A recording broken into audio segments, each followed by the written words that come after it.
Hello students and learners, welcome to the Brain Box tutorials. I am your teacher Priyanka और अब हम करते हैं आईसीएसई क्लास 10 केमिस्ट्री का जो आज का पेपर हुआ था उसका सेक्शन बी सॉल्व करते हैं। ओके, सेक्शन बी का क्वेश्चन नंबर 3 पार्ट 1 दिखाया था। Atomic number of two atoms x and y are 14 and 8 respectively. State the period to which x belongs. तो 14 अगर इसका एटॉमिक नंबर है तो इसका कॉन्फ़िगरेशन करें तो होगा 2 8 4, क्योंकि लास्ट में 4 आ रहा है इसका मतलब इसका पीरियड जो है सॉरी वो तो ग्रुप का हो गया। 3 शेल्स है मतलब कि पीरियड जो है वो थर्ड पीरियड हो गया। तो कौन से पीरियड को बिलोंग करता है? ये थर्ड पीरियड को बिलोंग करता है। फिर लिखा है the formula of the compound form between X and Y. तो वाई का भी कर लेते हैं। 8 का होगा 2,6। अच्छा, तो इसको चाहिए बैलेंस होने के लिए, मतलब ये स्टेबल होने के लिए 4 और इसको चाहिए 2। ओके, तो दोनों एक दूसरे को एक्सचेंज करेंगे तो x के पास आ जाएगा 2, वैलेंसी जो इसकी 2 है वो इसके पास आ जाएगी, और x की वैलेंसी 4 है वो y के पास आ जाएगी। फिर दोनों कट रहा है, x2y4 कट रहा है, मतलब हमारा फॉर्मूला बन जाएगा xy2। ठीक है। अच्छा, अभी नेक्स्ट है justify the following statement. Anode is known as oxidising electrode because यहाँ पे ऑक्सीडेशन होता है, लॉस ऑफ इलेक्ट्रॉन्स होता है। और graphite electrodes are preferred in the electrolysis of molten lead bromide because graphite electrodes जो होते हैं इनर्ट होते हैं, तो ब्रोमीन गैस जब आता है तो उनके साथ कुछ रिएक्शन नहीं करते। ठीक है, तो पहले का हम लिखेंगे कि ऑक्सीडेशन या लॉस ऑफ इलेक्ट्रॉन्स यहाँ पे ऑकर होता है।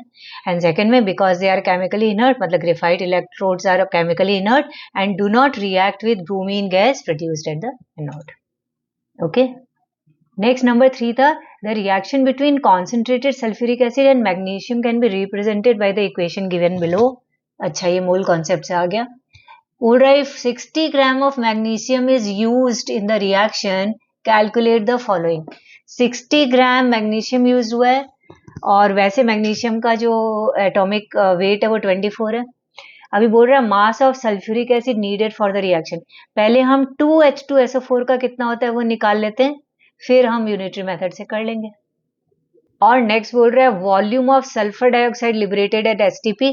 तो वॉल्यूम नॉर्मली यहाँ एसटीपी में सल्फर डाइऑक्साइड जो प्रोड्यूस होता है वो 22.4 लीटर या 22.4 क्यूबिक डेसीमीटर है। तो मैग्नीशियम 60 ग्राम होगा तो कितना होगा वो भी यूनिटरी मेथड से निकाल लेते हैं। दोनों ए और बी दिखा देती हूँ। तो देखो पहले का H2SO4 का जो मॉलिक्यूलर वेट है वो 90 आया, 2 टाइम्स H2SO4 था यानी 180 ग्राम। तो हम बोलेंगे 24 ग्राम मैग्नीशियम को 180 ग्राम H2SO4 चाहिए, तो 60 ग्राम को कितना मिलेगा? 450 ग्राम आया आंसर। और दूसरा भी यूनिटरी मेथड से किया, 24 gram of magnesium produces 22.4 cubic decimetre of SO2, तो 60 ग्राम कितना प्रोड्यूस करेगा? तो आया 56 cubic decimetre of SO2। Okay, अच्छा, नेक्स्ट नंबर 4 दिया है give one significant observation when a a solution of barium chloride is added to zinc sulphate solution. तो फिर बेरियम सल्फेट बनेगा, ऑब्जर्वेशन होगा कि व्हाइट कलर का प्रेसिपिटेट बना। ठीक है, white precipitate of BaSO4 is form. Next है lead nitrate is heated in a test tube. Lead nitrate जब टेस्ट ट्यूब में हीट हो तो एक तो लेड ऑक्साइड बनता है जो येलो कलर का होता है, और रेडिश ब्राउन गैस निकलती है, वो होती है नाइट्रोजन डाइऑक्साइड गैस। ठीक है, नेक्स्ट है chlorine gas is passed over moist starch iodide paper. तो आयोडाइड पेपर जो है वो ब्लू ब्लैक कलर का हो जाता है। The paper turns blue black लिखोगे तो भी आपको मिल जाएगा answer, marks. Okay, now question 4। ये भी उसी से है, मूल कॉन्सेप्ट से लिखा है gas cylinder can hold 150 gram of hydrogen under certain conditions of temperature and pressure. If an identical cylinder with the same capacity can hold 450 gram of gas G under the same conditions of temperature and pressure। तो identical cylinder है मतलब दोनों का volume same है, वो gas G और hydrogen gas दोनों का वॉल्यूम सेम है। गैस G जो है उसका मास ज्यादा है, वो भारी है तो मास ज्यादा है, 450 ग्राम। हमको बोल रहा है वेपर डेंसिटी निकालो।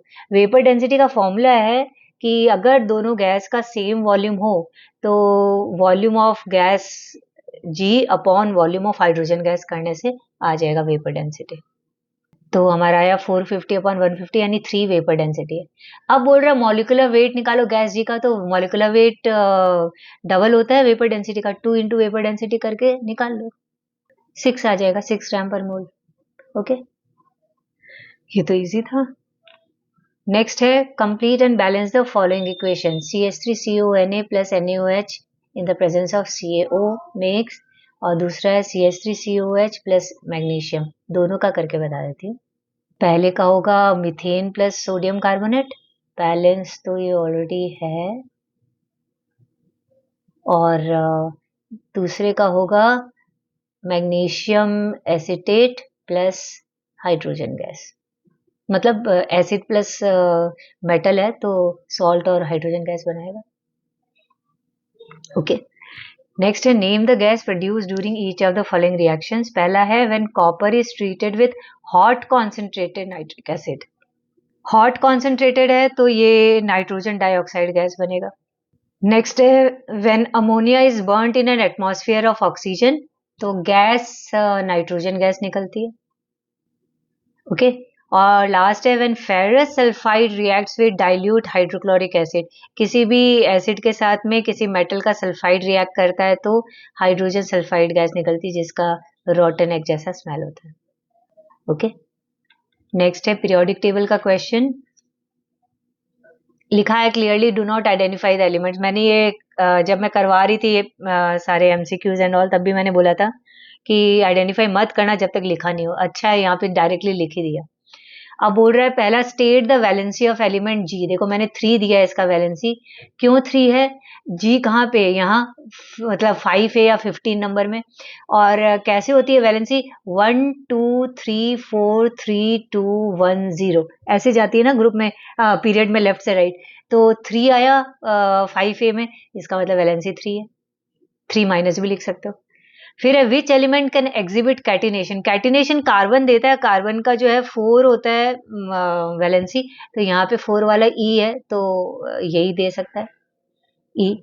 नेक्स्ट है write the formula of the compound form between M and P, M group 2 में इसकी वैलेंसी 2 है, और पी ग्रुप 17 या 7A में इसकी वैलेंसी 1 है, तो एम और पी दोनों एक दूसरे का वैलेंसी एक्सचेंज करेंगे, क्या बनेगा, वैलेंसी एक्सचेंज किया तो बना MP2।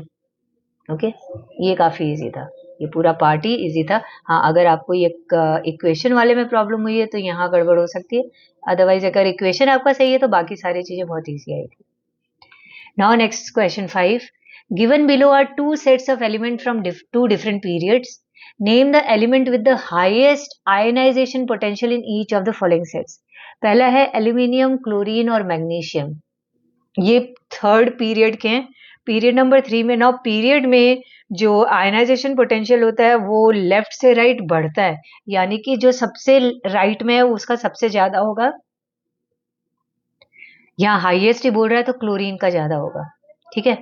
और नेक्स्ट है नियॉन, ऑक्सीजन, फ्लोरीन, ये सेकंड पीरियड के हैं, इसमें भी वही चीज है, लेफ्ट से राइट में सबसे ज्यादा होता है तो नियॉन का सबसे ज्यादा होगा, ठीक है। नोबल गैस है तो 8 के 8 है तो निकालना बड़ा मुश्किल होगा, ऐसा बहुत ज्यादा एनर्जी चाहिए, इसीलिए तो ये स्टेबल है, तो नियॉन होगा, ठीक है।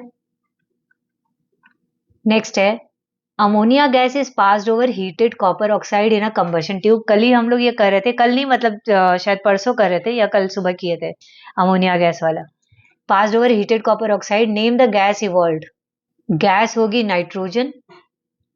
ओके, और लिखा है what will be the colour of the residue that is left in the combustion tube at the end of the reaction, क्योंकि अमोनिया रिड्यूसिंग एजेंट होता है, कॉपर ऑक्साइड को कॉपर में बदल देता है, कॉपर का कलर क्या होता है, रेडिश ब्राउन, तो कलर रेडिश ब्राउन रहेगा। ब्राउन भी लिखे होगे अगर तो भी आई गेस मार्क्स मिल ही जाएंगे। नाउ नेक्स्ट है give balanced equation for the following, पहला है action of dilute hydrochloric acid on ammonium carbonate, अच्छा तो ये होगा अमोनियम क्लोराइड, कार्बन डाइऑक्साइड और वाटर बनेगा, फिर बैलेंस कर देंगे। नेक्स्ट दिया है oxidation of sulphur with hot concentrated nitric acid, ये होगा सल्फ्यूरिक एसिड बना, नाइट्रोजन डाइऑक्साइड गैस बना और वाटर बना। एंड लास्ट बोल रहा है reaction of concentrated sulphuric acid with carbon, ये होगा carbon dioxide gas, sulphur dioxide gas and H2O बनेगा। नाउ नेक्स्ट नंबर 4 लिखा है रोहित टुक two different salt solution in test tubes C and D as shown in the figures below. He added dilute HCl to each of the two test tubes. Okay. The products formed in the test tube C and D are एक में बना silver chloride दूसरे में बना lead chloride. वैसे यहाँ दिया हुआ है सॉल्यूशन एक में सिल्वर नाइट्रेट था HCl ऐड किए तो सिल्वर क्लोराइड बन गया दूसरे में लेड नाइट्रेट था HCl ऐड किया तो लेड क्लोराइड बन गया. अभी बोल रहा है one common observation made bye Rohit in both the reactions. Common observation ये होगा कि लेड क्लोराइड और सिल्वर क्लोराइड दोनों ही व्हाइट कलर के प्रेसिपिटेट होते हैं तो दोनों जगह ही आपको व्हाइट कलर का प्रेसिपिटेट दिखेगा. ठीक है तो हम लिखेंगे both are white colour precipitate या और प्रॉपर लाइन में लिख सकते हो कि सिल्वर क्लोराइड लेड क्लोराइड दोनों ही व्हाइट कलर प्रेसिपिटेट है. और नेक्स्ट क्वेश्चन है the observation made by him on addition of excess of ammonium hydroxide into the products formed in test tube C test tube D. ये देखो analytical का कितना अच्छे से क्वेश्चन बना के दिया है. नाउ अमोनियम हाइड्रोक्साइड जो है वो ये जो सिल्वर क्लोराइड होता है उसको डिसॉल्व कर देती है लेकिन लेड क्लोराइड को डिसॉल्व नहीं करती. तो टेस्ट ट्यूब सी में हम देखेंगे कि वो जो सिल्वर क्लोराइड था व्हाइट कलर वो डिसॉल्व हो गया है लेकिन टेस्ट ट्यूब डी में हम देखेंगे वो इनसॉल्युबल है एज इट इज पड़ा है.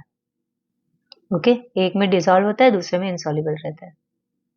अच्छा क्वेश्चन था बहुत अच्छे से प्रिपेयर्ड मतलब अच्छे से बनाया हुआ क्वेश्चन था. नाउ नेक्स्ट है given below is a diagram showing the placement of 5 different oxides.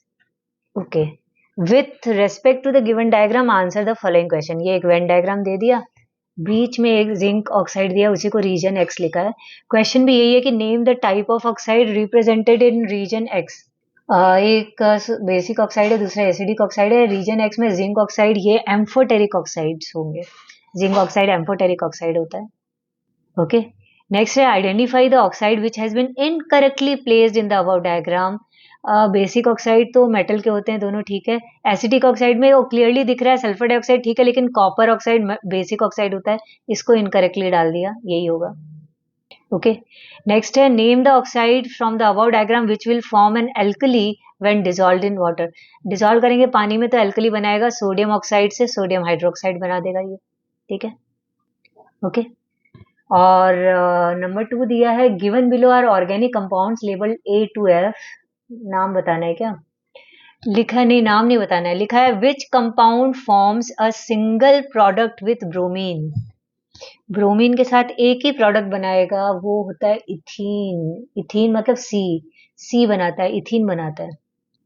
Ethene will make ethylene dibromide या 1,2 डैश डाइब्रोमो इथेन कुछ भी बोल सकते हो वो बनाता है तो सी होगा इसका आंसर.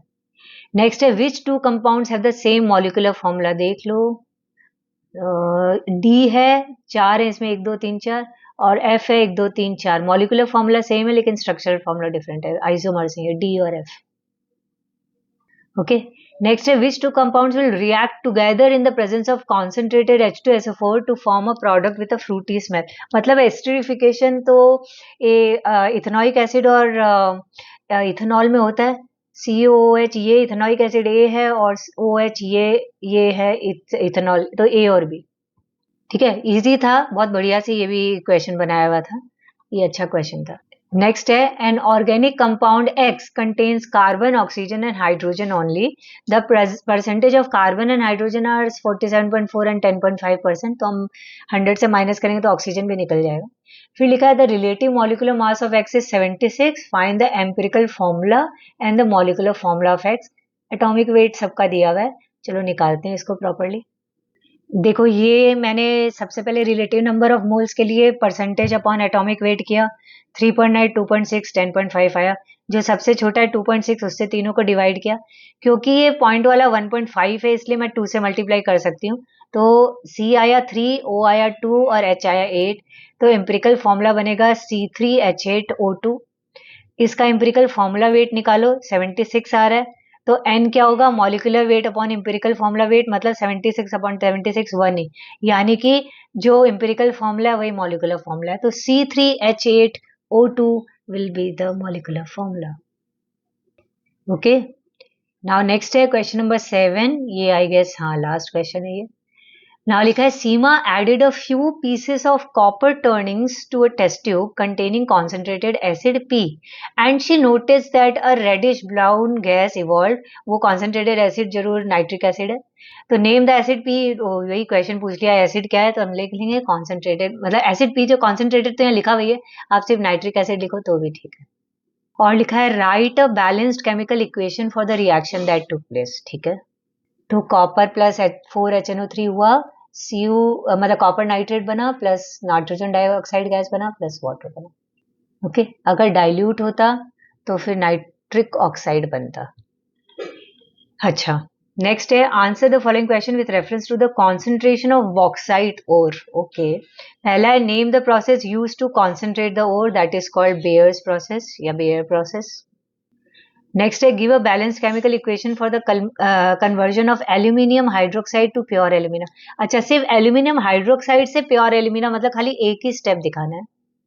तो एल्यूमिनियम हाइड्रोक्साइड को हीट किया, एल्यूमिना बना और वाटर निकला 3H2, ठीक है।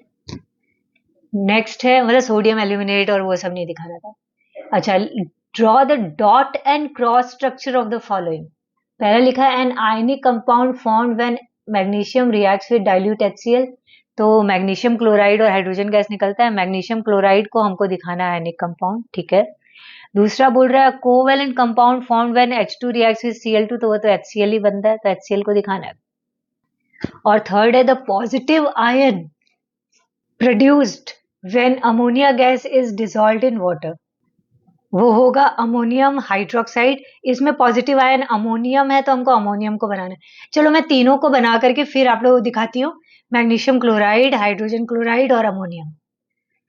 तो पहला था मैग्नीशियम क्लोराइड, मैग्नीशियम के लास्ट में मतलब वैलेंस शेल में 2 होते हैं इलेक्ट्रॉन, तो वो एक एक दे देगा क्लोरीन को, तो Mg के पास कुछ नहीं है, 2+ हो गया। एक क्लोरीन को दिखाया है, उसमें आगे 2 लगा दो, मतलब दोनों क्लोरीन ऐसे ही होंगे, सातों क्लोरीन के हैं, एक मैग्नीशियम का आ गया, तो ये एनायन बन गया। Okay, MgCl2। दूसरा HCl का था, कोवेलेंट कंपाउंड था, H में मैंने क्रॉस दिया है, अभी दोनों मिल जाएंगे, HCl बन जाएगा सिंगल बॉन्ड। और C था अमोनियम का, NH3 ऑलरेडी है यहाँ पे, उसमें हाइड्रोजन का बिना माने हमको आयन मिला है तो वो दे देता है दोनों को, तो इसमें हमको ये बनता है, ठीक है। इसमें एक चीज है, एक चीज मैंने रॉन्ग कर दी, वो ये कि तीनों के साथ बॉन्ड बनाता है लेकिन एक को देता है, तो वहां पे एरो होना चाहिए, बॉन्ड नहीं होना चाहिए, ऐसा होना चाहिए, और फिर ये NH4+ बन जाता है, ठीक है। तो ये हमारा लास्ट पार्ट था 7th नंबर, तो 7th वन भी ओवरऑल अच्छा था, इजी था, ठीक है। तो देखो सेक्शन बी में तो आपको चॉइस मिल जाता है, तो डिपेंड करता है, आपको एक थोड़ा सा भी टफ लग रहा हो तो आप उसको छोड़ करके कोई दूसरा कर सकते हो। सारे अटेम्प्ट करने का कोई मतलब नहीं, क्योंकि क्लियरली मेंशन रहता है कि मत अटेम्प्ट करो सारे, ठीक है। जितने होंगे खाली उतने ही चेक किए जाएंगे, तो आपका टाइम एंड एनर्जी वेस्ट ही होगा।